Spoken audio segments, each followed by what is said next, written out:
such staying power. It can form the bedrock of another kind of faith, one to rival any religion, informing our beliefs about ourselves and our families and our place in the world.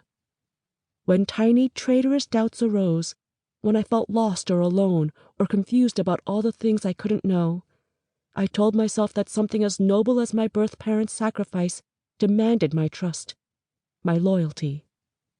They thought adoption was the best thing for you. Above all, it was a legend formed and told again, because my parents wanted me to believe that my birth family had loved me from the start, that my parents, in turn, were meant to adopt me, and that the story unfolded as it should have. This was the foundation on which they built our family. As I grew, I too staked my identity on it. The story, a lifeline cast when I was too young for deeper questions, continued to bring me comfort. Years later, grown up and expecting a child of my own, I would search for my birth family, still wanting to believe in it. One afternoon in the summer of 2003, two people I had just met sat across from me in their sunny apartment and asked if I thought they should adopt. They had tried for a few years and been unable to conceive. Now they wanted to adopt a child from another country. They named some programs they were interested in. None would lead to them bringing home a white child. They asked if I ever felt like my adoptive parents weren't my real parents. Never, I said firmly. They asked if I had been in touch with my birth family. No, I said, I hadn't. They asked if there had ever been any issues when I was growing up. I felt something like panic, the sudden shame of being found out.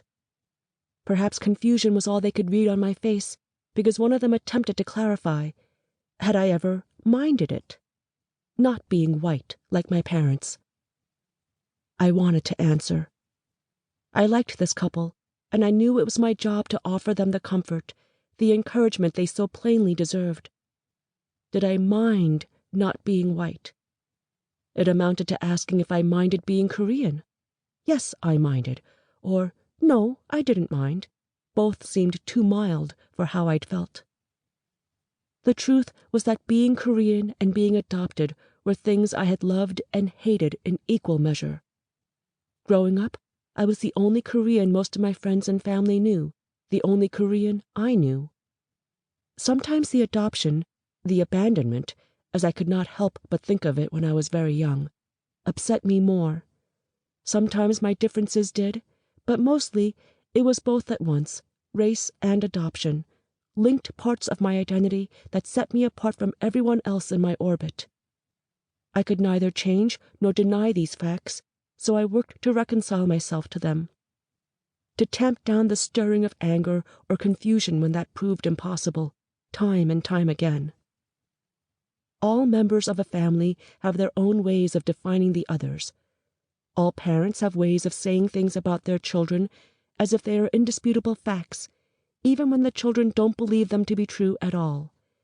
It's why so many of us sometimes feel alone or unseen, despite the real love we have for our families and they for us. In childhood, I was uncertain who I was supposed to be, even as I resisted some of my adoptive relatives' interpretations.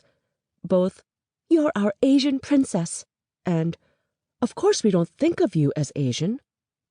I believe my adoptive family, for the most part, wanted to ignore the fact that I was the product of people from the other side of the world, unknown foreigners turned Americans. To them, I was not the daughter of these immigrants at all. By adopting me, my parents had made me one of them. And perhaps I never would have felt differently. Perhaps I, too, would have thought of myself as almost white, but for all the people who never indulged this fantasy beyond my home, my family, the reach of my parents' eyes.